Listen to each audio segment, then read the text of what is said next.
Well, guys, after many weeks and seeing over 200 films, it is now finally time to do the best films of 2019.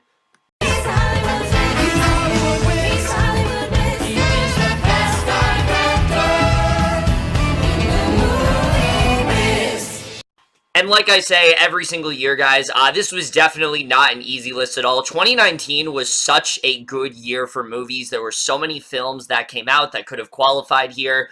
And similar to last year, I saw way more movies this year than I was expecting to. I expected to now watch as many, and I didn't watch as many as I did in 2018, but I still saw over 200 films. So because of that, it would not feel right to do a top 10, so I'm going to be doing a top 20. But before we get into that, I do have a few honorable mentions on here because I just had to leave these off. And these are films that I really do love a lot, but unfortunately, they just didn't have a place on my list. So we'll just get into it right now, starting off with Dolomite Is My Name, Dr. Sleep, Dragged Across Concrete, a brilliant documentary about Quentin Tarantino called QT8 The First Date. Really great if you haven't seen it yet. The Peanut Butter Falcon, How to Train Your Dragon The Hidden World, one of the most controversial documentaries of the year, Leaving Neverland, which I absolutely adored. A very hard one to watch for sure, but one I can't recommend enough.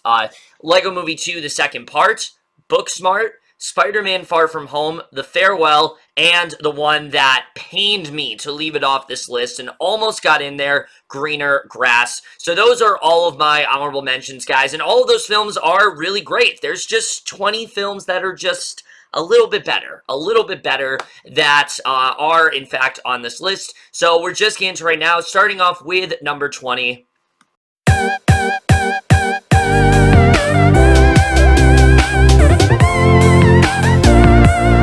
It's no secret that Joker is one of the most polarizing films of the entire year. However, for all the reasons that people dislike it is why I always find myself coming back to it, because this is such a rapidly different comic book film from most. In fact, it doesn't even really feel like a comic book film. It's far more of a straight up character drama that almost feels a little bit like a Scorsese film. Some people say a little too close to one. Me personally, I think it was just a homage to Scorsese films and things like that. But seriously, there was so much the Joker did right. The way it told this story of this guy that had a very severe mental illness and what this ended up doing to him, how he became more and more unhinged from just people just not being able to show just basic kindness. Like, everyone was just shitting on this guy, and you really saw how that affected him. And Joaquin Phoenix, I mean, my God, I know he just won the Golden Globe recently, and it was definitely very deserving for sure, because he gives one of the best performances of his entire career here. The lengths he's willing to go as his character, the physicality of it all, I mean, it's everything that that a great Joker performance should have. And I think after this film, he's definitely one of the best Jokers for sure. The cinematography was amazing. The score, oh my God, was such a character of its own in that way. And then, of course, that ending. I mean, everyone talks about it, but it is truly insane. And it's definitely one where, if you haven't seen it, it's kind of hard to get away from it at this point because it's been memed up so much, but it is one that I think is truly fantastic. Everything about Joker is just a perfect example of what you can do with a comic book film when you strip all of the basic necessities away and you make a much more, complex narrative and something that is far more profound in that way. And that's something that was handled so well with this film. This was a fantastic year for comic book movies, and I think Joker is just a perfect example of how diverse a lot of them were, how different a lot of them were, and definitely is a furthering of the genre that we really have not seen before. There aren't too many comic book films out there like Joker, and I don't think there ever will be. It's a fantastic film that I know there's rumors that's going to get a sequel and things like that, but if we never do, I'm perfectly fine with it being a standalone film, because less as a comic book film and more as a character study, I think it works greatly, and definitely one of the best of the year.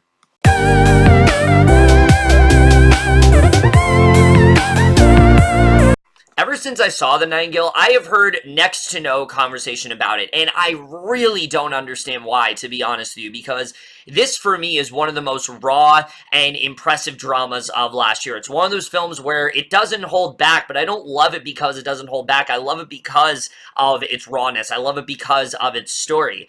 This is essentially, yes, it is very much a rape and revenge film, but it's far different from most of its kind. It's more about how revenge can consume an individual and the positive and negative aspects that can have on someone and things like that.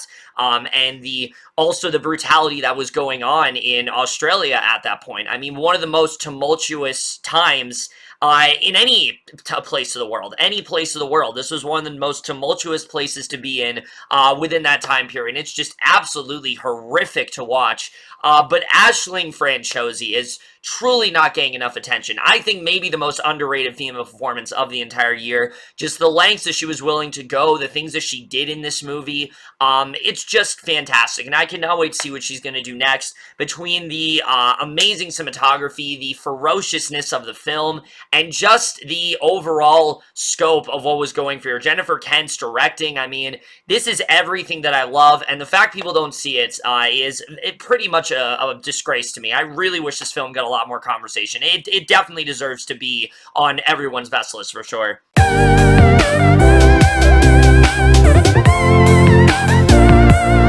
Rocketman was the apology for Bohemian Rhapsody that we all were very much waiting for, but it's far more than that. This is a movie that is entirely built for me. I mean, it's a full-on, big, bombastic Broadway musical. It's about one of the most larger-than-life flamboyant figures out there, and I can't think of a better way to honor him than make the film just as flamboyant as him, and they did an excellent job with that here for sure. And Taron Egerton, I mean, I always knew this guy was something special, but I have never seen him quite this good before. Completely transformed this role and did an excellent job between the musical numbers that seamlessly fit in there, what they were able to do with the narrative, the way they were able to tie it in to almost make it seem like the musical numbers were about what was going on.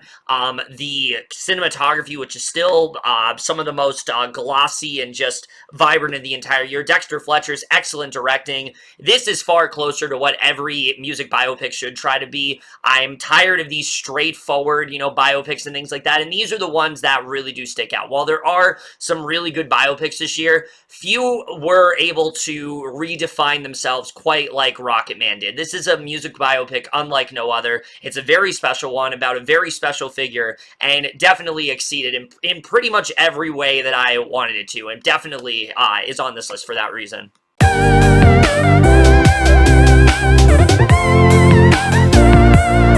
Ari Aster continues to scare the piss out of me with his second film, and oh my god, while Midsommar was definitely a much different film than Hereditary, it still was one of the most terrifying of last year for sure, but also was a great examination of a broken relationship, and a relationship that is unattainable, and this couple basically having to brace for that inevitability. And the way that Florence Pugh just completely transformed into this role, I thought was fantastic. What she did here, the rawness of it all, it's easily one of the best performances of the year, and one of her best performances of the year, because she had quite a few. This is definitely one of her best for sure. The difference in cinematography, the difference in scoring as well. I mean, Haxton Cloaks' score, it really looms over the entire films. It gives it this really sort of eerie, but also kind of joyful feeling. The amazing cast here, the almost realisticness of it all, because stuff like this does go down, really just showed how much Ari Aster is willing to challenge himself. He definitely further asserted himself as one of the best horror directors out there right now, and definitely one that I'm going to be on the lookout for. Again, Midsommar is just another really impressive feature, and I can't wait to see what he's going to do next. And I mean, just that one scene alone, the cliff dive scene, that is enough of a reason to get it on this list, just for that alone, and how just truly horrifying that was for me, how truly disturbing that was to watch. That alone puts it on this list.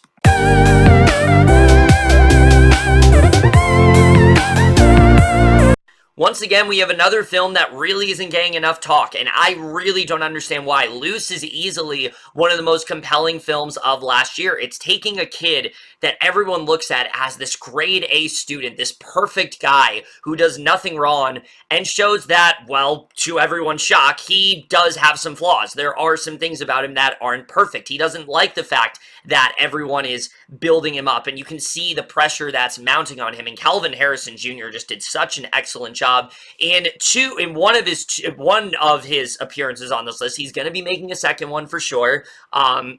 But he did such a great job in this movie. I loved what he was able to do here, his transformation. But Naomi Watts is the real standout of this film. She is the secret ingredient that this film really needed. Playing this mother who at first is fully believing her son, but begins to become more and more paranoid as the film goes on. It's really a film about not judging a book by its cover. It's a film about us and basically seeing people in a different light and not, building them up to be something better than they are. And I think that's a very important message for people today. There's so many people out there that we idolize and we just see them as these perfect individuals, but under the surface, there is a lot more going on than that. Something that Loose really did challenge in a very interesting way. This was just easily one of the most compelling films of the year for me. It had such a great screenplay, so many amazing performances, and just, the fact that nobody talks about this is beyond me. Definitely one of my favorites of the year for sure. And a film that definitely deserves some kind of release that is much better than whatever the hell that is right there.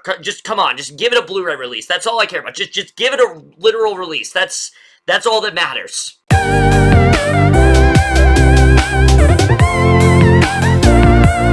Similar to A Star is Born last year, this is the 5th adaptation of Little Women, and actually the 6th if you count that PBS miniseries. And again, the fact that Greta Gerwig was able to still reinvent this story and make it her own and make it stick out alone is an achievement.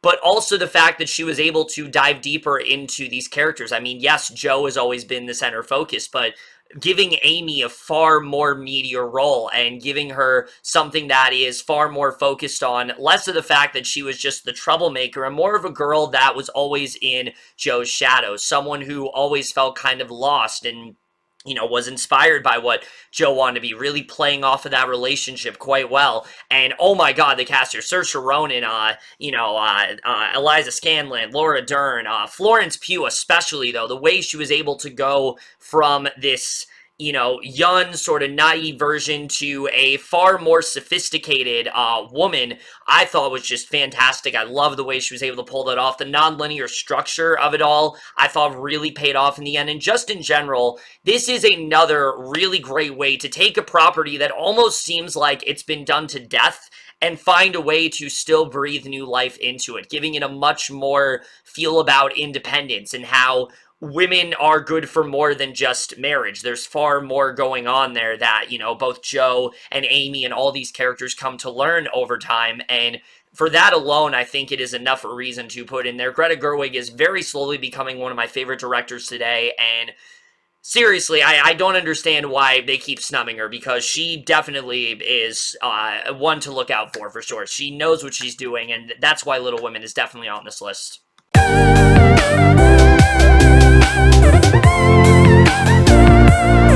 Oh look, yet another film on my list that has a ridiculous controversy.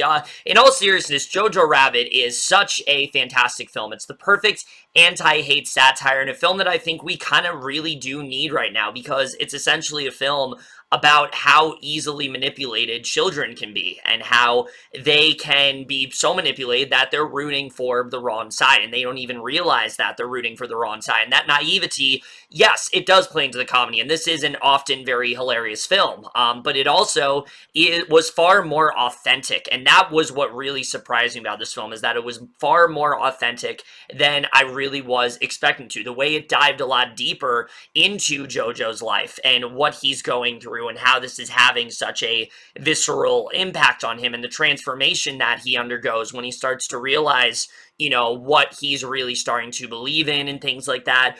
All of that was just so well realized in this film, and I mean, the main kid here did such a excellent job. Definitely, maybe the best child performance of last year, I think. Roman Griffin Davis did such an excellent job here for sure. Taika Waititi as Hitler, I mean, Thomas and Mackenzie, so many amazing performances in this film overall, or the more toned-down Scarlett Johansson, who also will not be making her last appearance on this list. She's got a couple more coming. But between that and, like I said, the authenticity of it all and how it was diving a lot deeper into the Nazi Germany than I really was expecting them to, Taika Waititi's fearless directing, all those things just really elevate Jojo Rabbit to be one of the best of the entire year. It's definitely a film that I think is far better than most people make it out to be. I think it's a film that is very important for people to watch because it is very much a story about kindness and about, you know, believing in what's right and things like that and not being easily swayed. And just in general, it's a film that's really about putting aside that hate and just trying to respect that other side. And I think that is a very important message for today. And for that, it definitely deserves to be at number 14.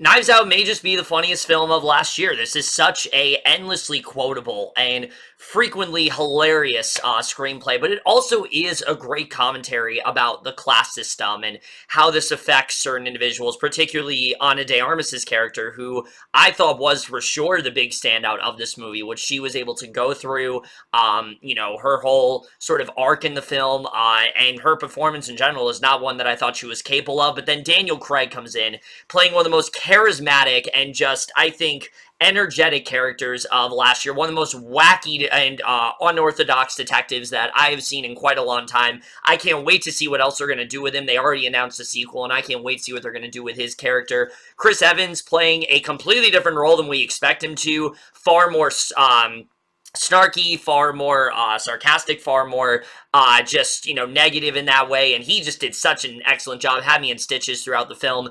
And for a film with such a large cast, it's a film that really does let everyone have something to do. I don't really think there is, you know, there's only a couple people that really were wasted here. Everyone really did get at least one moment, and I think that's something they did very well. The ensemble is so great. Everyone works so well together.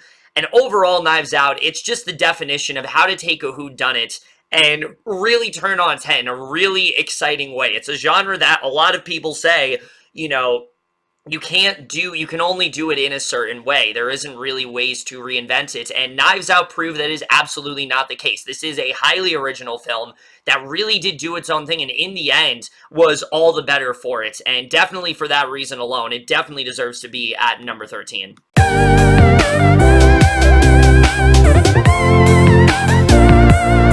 Look, any year Tarantino makes a film, it's most likely going to end up somewhere on my best list, but it truly cannot be understated enough just how impressive of a film Once Upon a Time in Hollywood really is, because when you think of a Tarantino film, this is not the kind of film you would expect him to make. I mean, this one is far more wholesome, it's far more sweet, it's a lot more toned down. Those are not adjectives you usually use to describe a Tarantino film, but it's his restrained directing here that really does stick out. It really is a, you know, stripping away the ultra-violence and telling a far more tender story about these two friends who have gone through Hollywood together but are moving in rapidly different directions, and just seeing them, you know, spending a day together and seeing them hanging out, going to different spots, you know, seeing them watch an episode that one of them's on a TV and just reacting to it, things like that are just so fun to watch. And Tarantino just did such a great job with the screenplay. With a film that could have been really boring, he finds a way to make it so energetic and so exciting that, like I said, something as mundane as just them watching a TV or them going to a restaurant or them getting drunk, like, he finds a way to make it fun. He finds a way to always make it so energetic. And then having Sharon Tate as the real heart and soul of this film, covering her in the way she would have wanted to be, was just such a genius idea. Factoring in the stuff with the Manson murders and the ways he covered that, all of it just ended up being one of the most entertaining and rewatchable films of the entire year. Once Upon a Time in Hollywood, despite its gargantuan runtime, is a film that I just truly cannot get enough of. It does definitely show that Tarantino is one of those directors that is constantly finding ways to reinvent himself, and he definitely is a lot more versatile than I think people do give him credit for. And I don't think there's any film that really has summed it up more than Once Upon a Time in Hollywood. But between that, its hilariousness, its stellar cast, especially Leonardo DiCaprio, but Brad Pitt, I mean, the fact that Brad Pitt came even close to being as good, almost outdoing DiCaprio, I think that enough is huge achievement in that way. It's definitely one of my new favorite Tarantino films for sure, and absolutely deserves to be at number 12.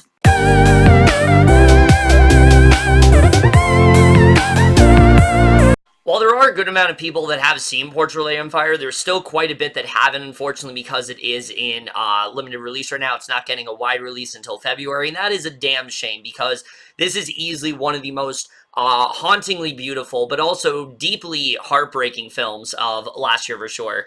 It's the perfect examination of a girl that wants to be this painter, but isn't really accepted within, you know, the age that she's in and things like that because of the time period, but also just the role of women in the 1700s, the limitations they had, the certain things that they could and couldn't do, but the high aspirations they had, that they wanted to be more, they wanted to be able to venture out and do something more, and that's something that this film very much does cover. But it also is a very bittersweet story about these two women that truly are in love with each other, but because of the circumstances, can't be with each other. And it's, even though we get to see them together, and we get to see them in this relationship, again, like I said in my review, there's always a hint of inevitability there. We always know that this isn't permanent, and that's something this film examines perfectly, but also just these two women in general. Even though not a lot of time is spent with them in their personal lives, we still get a lot into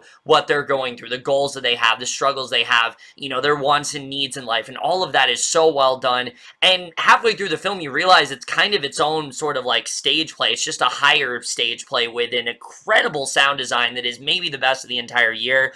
So many vibrant colors that are honestly as beautiful as what you would see in a portrait such as the one that the main character is painting in the movie, and an ending that is so bittersweet and so just heart-wrenching that I really would love to get into it. But because most of you haven't, I'm not going to.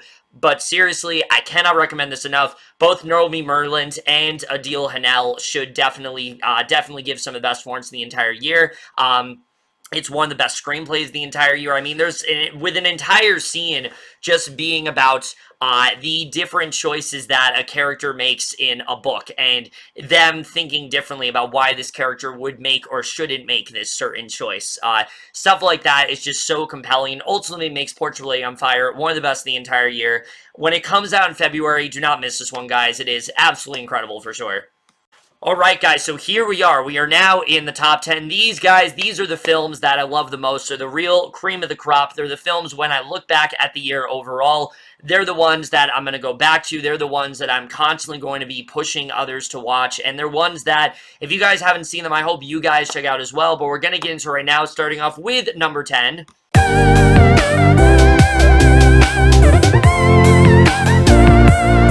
The Lighthouse is one of the most unique and different horror films that I have seen in a long time. This is a film that is solely relying on its two actors. They carry the film on their back, and thankfully, they are fantastic in this movie. Both Robert Pattinson and Willem Dafoe give career best performances here. Willem Dafoe definitely has the show your role, playing the often hilarious and out of his mind Wake, who just, you know, spouts off all of these amazing monologues, including the one that's gotten memed up with him, you know, just getting so wrapped up about something as simple as you know, Winslow not liking his cooking, but it's Pattinson who really does stick out here to me. A man who is getting more and more increasingly frustrated, and two men who are getting more and more annoyed of the other, and doing everything they can to stop themselves from going after the other, but how they have this terrible case of cabin fever, and how it really makes both of them go into madness, and the exploration of that, and the claustrophobic feel of it all, as well as the amazing score throughout the film, the black and white cinematography that really gives the film a very sort of vintage, sort of older feel, which I think is really what they're trying to go for, very Hitchcockian in that way. And the fact that it got as weird as it did, just things like that really do cement The Lighthouse as one of my favorite horror films, not just of the year, but of the decade overall. Definitely asserts Robert Eggers as one of my favorite horror directors and directors in general working today. It's definitely not for everyone, as I've said for many of these movies, but it's one that I got a real kick out of. It has such a quotable and memorable screenplay that goes in so many weird directions, but it's the deeper subtext and not just the acting ability, but that deeper subtext and the overall ambition that this film had. That's really what makes it stick out to me. That's what makes it a true masterpiece in my mind, and definitely deserves to be at number 10.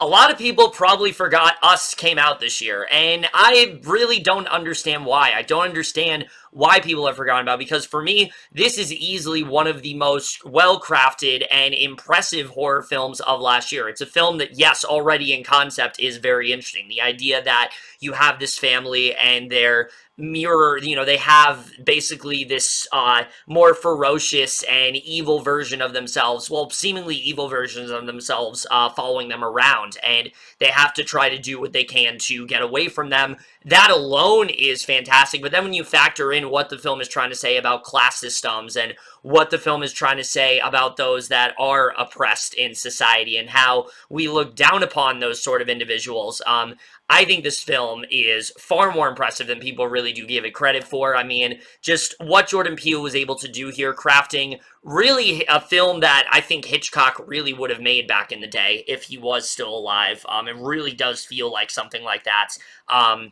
But then when you factor in the performance here, I mean, especially Lupita Nyong'o, so many people are just not talking about how good she was in this movie. I mean, just the dual role that she played, the drastic contrast between the two, and oh my god, what she was doing with her voice is red, the raspiness of it all, the different vocal tones, the different mannerisms, the way that she herself would, she even said, like, walk around and act like a wild animal and things like that. It's just so impressive. Definitely one of the best performances of last year for sure. And then the twist of the film is just mwah, mwah. I love it. It's so genius. It really makes this film stick out for me. It's better. I do think it is definitely better than Get Out. Get Out is a film I think will be remembered more. But for me personally, when thinking about Jordan Peele's career, this is the film that I'm going to remember for. This is the film that I think for me is going to define him as one of the true master crafts in horror working today, and one that I just cannot wait to see what he's going to do next. There were a lot of great horror films this year, but very few of them I think worked as well as Us did. It's a film that constantly had me on edge. It's a film that constantly had me just not knowing what was going to happen next. It's a film that was constantly haunting me. It's a film that was constantly delivering in that way, and I think in general, it's just one of the most different horror films out there, and for all those reasons, it definitely deserves to be at number 9.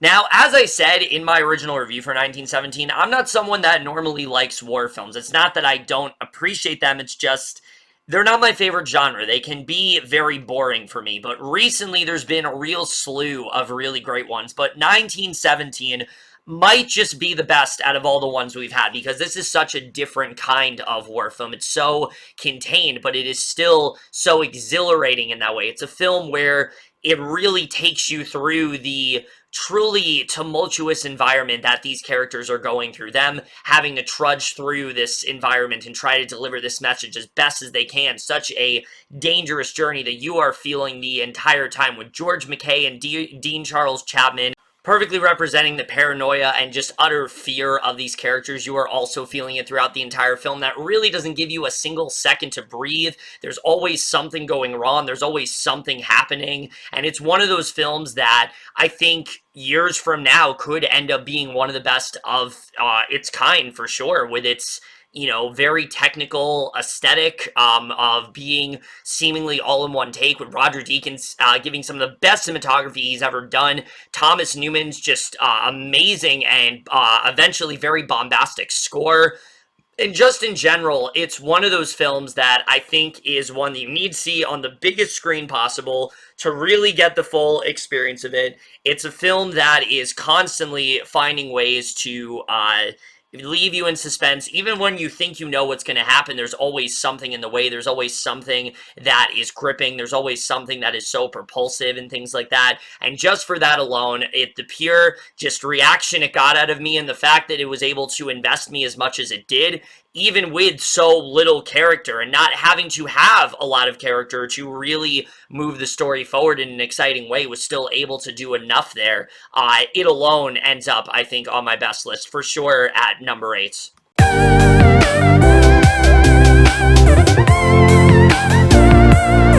Toy Story 4 was the true epilogue we truly did not know we needed, and I think it's a film that many people are still kind of doubtful about, and I don't really understand why, because what this film was able to do for the character of Woody, putting him in this existential crisis and showing that there is more to his life than just being a toy. There are other purposes for him out there, I think is such an interesting idea. The further expansion of the world, the different characters that we met. I mean, whether it was Ducky and Bunny or Duke Kaboom, or, you know, even the villain Harmony, who is the least, who is the least villainous character that we've ever had in the series, functioning more as just a flawed character. I think they did such an excellent job with that. It's definitely one of the most human of the series. It throws us back to why the series has been so endearing and has done so much for people over the years. And it's a film that, while seemingly felt like a cash grab, was able to get a lot more out of me than it really did in those last 10 minutes especially. I mean, every single time I watch it, I just absolutely lose it. The drop-dead gorgeous animation that I truly do not know how they pulled it off as well as they did, and the amazing story that they get here. It's definitely the best animated film of the entire year, and I mean, it's not saying much because this wasn't really that great of a year for animation, but thankfully there was one that was better than all the others, and Toy Story 4 absolutely is that film and definitely deserves to be in here.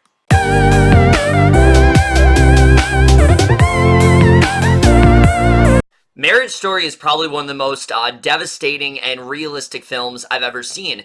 Essentially because, yes, we do have this couple that's going through a very difficult time in their life, going through this divorce, but these aren't bad people. These aren't people that want to lash out on each other. They don't want to hurt each other. These are two people that still do care about one another. They just are no longer compatible. And I think this film explores it better than really any other I've seen before because, again, there's nothing Hollywood about this movie. This feels like this is how it would realistically happen. I mean, and Scarlett Johansson, Adam Driver, maybe the two best performances of last year, honestly. It's very hard to find one that comes even remotely close to that very famous and unfortunately infamous argument scene that people have taken completely out of context for no reason whatsoever, but whatever, it's all good. Still, I think maybe the most effective scene of last year, just the rawness and the emotion that's driven out of that scene. And I think what makes that even more powerful is that there isn't another time those two are lashing out at each other, and it's that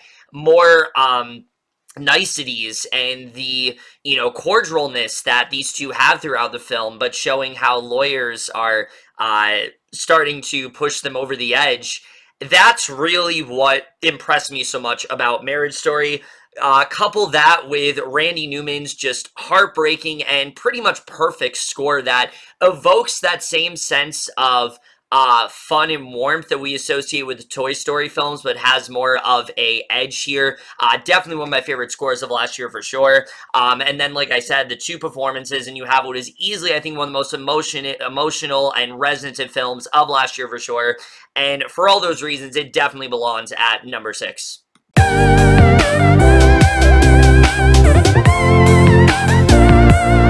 There's a lot of words I could use to really describe Uncut Gems. I mean, it's anxiety-ridden, it's chaotic, it's very propulsive in that way. But I think primarily this is a film about greed, and I think that's what I love so much about it. It's a character study about a man that is so obsessed with greed that every other thing ends up being ruined because of it. He is willing to sacrifice everything just for himself, and even though he's telling everyone else in his life that he's gonna try to repair these relationships, it's pretty clear that he's focused on himself, and that could be a really terrible lead character, but because of how good Adam Sandler is in this role and what is easily his best performance to date. I can't believe he gave a better performance in Punch Drunk Love. I didn't think he was capable of it either. But he absolutely did that here, giving so much charisma and so many layers to this highly irredeemable lead character, and I think he did such an incredible job with that.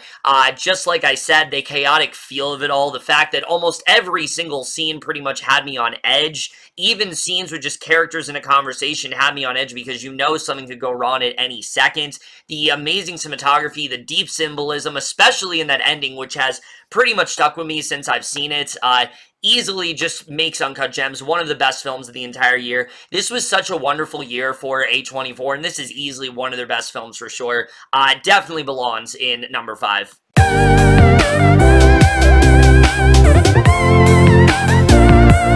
There were a lot of films this year that dealt with the class system, some of them discussed in just this top 20 list alone, but I don't think any of them handled it quite as well as Parasite did, because while films like Joker and Knives Out are very much about how much the class system affects those that are oppressed, even Us kind of goes into that, Parasite is a critique of both sides. You know, it's Bong Joon-ho not really picking a side here, showing the pros and cons of both of them, showing how one side, you know, wants to be like the other and the cost of doing so. It's a film that at first is uproariously funny and almost like a heist film, and it's a lot of fun to watch, but then eventually reality sets in and things get a lot more serious, and that's really what makes Parasite stick out to me, not just because of how great the cast is, because everyone is so great here, and the fact that Kang Ho Son is not getting more attention supporting actor-wise is baffling to me. I mean, watch his final few moments in that scene that everyone talks about.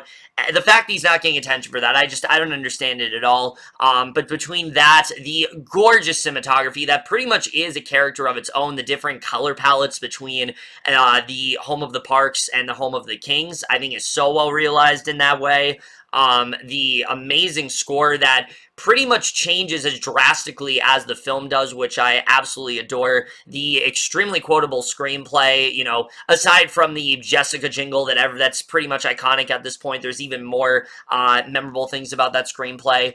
But for me, it really is just how seamlessly it was able to transition into those two tones, but also how realistic it really does play it. There is nothing movie-like about this movie. This is how it would realistically go. It's about naivety. It's about you know, it's about excess, it's about power, it's about, getting caught up in a situation, it's about hopes and dreams that are completely unattainable and things like that. It's about many things, but overall, it's one of the most powerful and memorable films, I think, of last year. Many people will have it in their top 10. It's a film that very much spoke out to me, and it's a film where even I think knowing what goes down, it's still just as effective on a second watch. I want to rewatch this one immediately. I can't wait to see it again, and I hope it wins pretty big come at the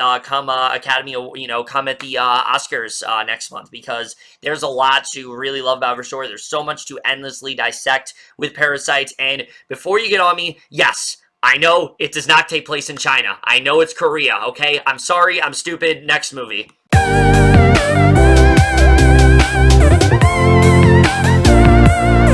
Look, call me a fanboy all you want, but seriously, I just cannot get over how much of an achievement Avengers Endgame truly was. Just knowing how monumental of a film this was, and just how many characters were going to be here and how many storylines there were to complete. It's very daunting to pull it off, but the Russo brothers did it so perfectly, essentially staging this as an event film. That's what this is. It feels every bit like an event film, but also the culmination of the first half of the Infinity Saga. Looking back on the things that have worked, how far these characters have come, how much they've changed throughout the years, but also putting them in this situation that makes them vulnerable, something that we never got to see in an MCU film. We've never seen these characters this vulnerable before. We've never seen these characters this hopeless, and seeing Endgame put them in this situation just made it all the more riveting for me. We got to see these characters not just as superheroes, but as human. And yes, that final climax is all kinds of amazing, and I love it dearly. It's definitely one of the best parts of the movie for sure, and it's one of those things where you can watch it on its own and you'll get the exact same impact from it. And yes, there's a lot of amazing scenes from that third act, but I think it's the human side of this film that just endlessly gets me. This was a film that was my number one for a long time. It's actually the film I've watched the most this year, and it's probably going to be. It's a film that I simply just cannot get enough of. It's a 3-hour film, but it moves at such a nice pace, you never feel it. There's never a single point where you are feeling those 3 hours. There's never a single point for you to breathe. I remember when the film came out, everyone was like, you know, is there a good point to get up? There never is, because they're always moving in that way. But still, the film is able to, with that runtime, take its time and create a far more human story than you are expecting. These characters have never been deeper than they were. These storylines have never been more complex than they were, and just overall, it's everything you could want out of a very satisfying conclusion. A lot of franchises wrapped up this year, but I don't think any of them did it as well as Endgame quite did, and even at that, it's not even the full conclusion, which is pretty sad to say the least, considering that those could not be as satisfying as this one. But I think ultimately, it's the passion and the spectacle that was put into this film that can truly never be replicated. The emotions that it drowned out of people, it's definitely one of the most effective of the entire year, and for sure deserves to be at my number 3.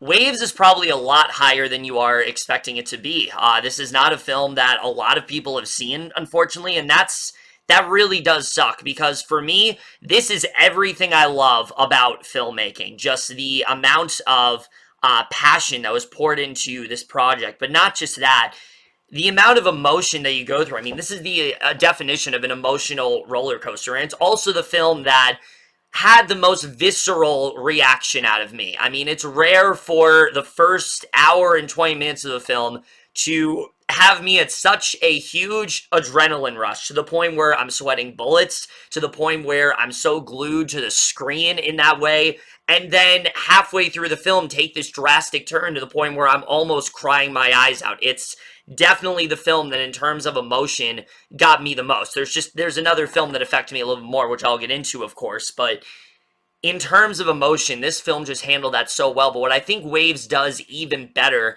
is the kind of story that it's trying to tell. The fact that this is essentially 2 movies, but it is telling one huge story. It's about a broken family. But even more than that, it's a story about emotional repression and those things that we keep in, and the consequence of us keeping those things in and not having that support system, not talking to people, the main character not being able to communicate with his girlfriend about something that he is not okay with and that he is suffering, and that he's not able to talk to her about that in a civil manner, or the fact that him and his mom don't get along as well as they do, or the fact that his dad is always putting all this pressure on him. It's all about that emotional repression and what that does to a family and where that eventually does lead them. And oh my god, Kelvin Harrison Jr. once again, just to see him go from loose to this, I mean, such a raw and unapologetic performance. He did such an amazing job here. But it's Sterling K. Brown who really is the heart and soul of this entire film, and I have no idea why he is not one of the locks for Best Supporting Actor, because if it was up to me, he would absolutely be in the conversation. I don't know why he hasn't gotten any nominations this year, because he is absolutely worth it for sure. The soundtrack of this movie maybe being the best soundtrack of the entire year, giving it its own feel, but also kind of being symbol for just adolescence in general, and kind of representing that part of that rebellious part of their life in a way. But it's Trez Reznor and Atticus Ross's score, which is also fantastic. The cinematography, the different color palettes, the aspect ratio changes. There's just so much that I adore about Waves. It's a film that I truly cannot comprehend without really delving deeper into spoilers, which I obviously don't want to do. But it's a film that very few people saw, and it's very, again, it really is saddening because I'd love to talk to more people about this film. It's coming out on Blu-ray in a few weeks. When it does, do not miss it, guys, because it is definitely one of the best of the year that was far too overlooked than it probably should have been. And the way I'm talking about it, you would think that it is my favorite of the year because there's so much I do love about it. It's just, there is one film that just affected me just a little bit more. It's a film that I'm constantly going back to. It's a film that I was so anticipated for. It absolutely lived up to the hype in basically every way possible. And that, of course, is...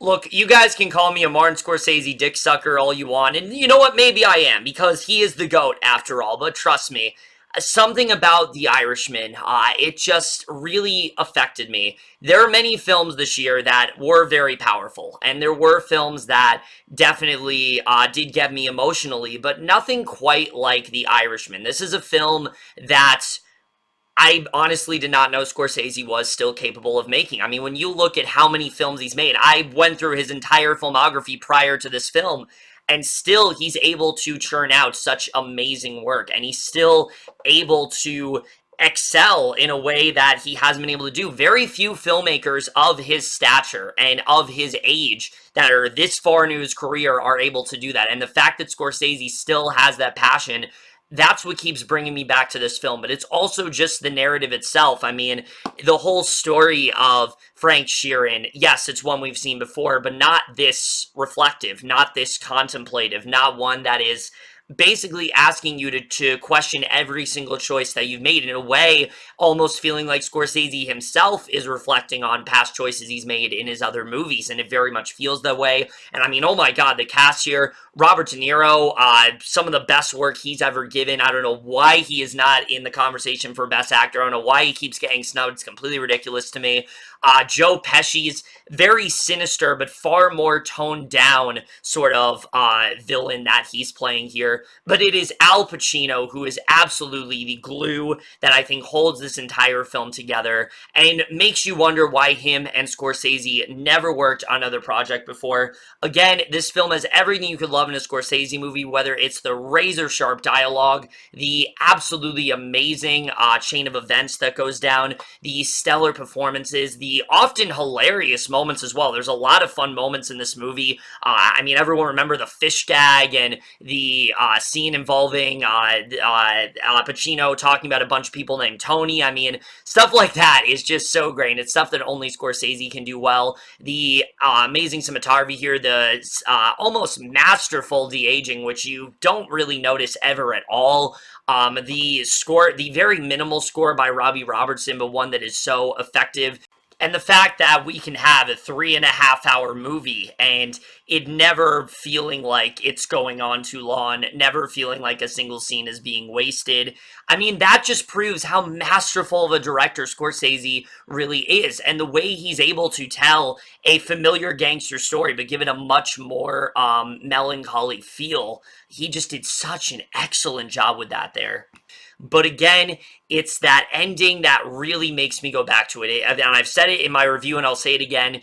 I think it might just be my favorite final 40 minutes of any Scorsese film, because it just feels so complete. It feels like it has much more of a purpose than his other films do. And you can't say that with a lot of Scorsese films. They don't end in this way. They don't end this depressing. They don't end on this very contemplative note that really does linger with you and gets you to reflect on tons of things. And that's what I love about The Irishman. Yes, all the stuff I love about Scorsese is in there, but it's the fact that he was able to bring something new to himself and able to elevate himself on another level. that's what really puts The Irishman, I think, a cut above the rest of every other film in 2019 for me. And absolutely, for that and many other reasons I've discussed, is for sure my number one. And with that, guys, that is it. Those are all of my favorite movies of 2019. I know this list is a little bit delayed, but you know what, guys? I had a situation come up, as you guys know, and I figured, you know what, 1917 is being delayed anyway. I had to wait till now to watch it. I thought it would end up in my list, and of course it did. So I'm actually glad that I waited to make this list, and I hope you guys thought it was worth the wait, because I always really love making this video for sure. But that's it for this video. Hope you guys enjoyed it. If you guys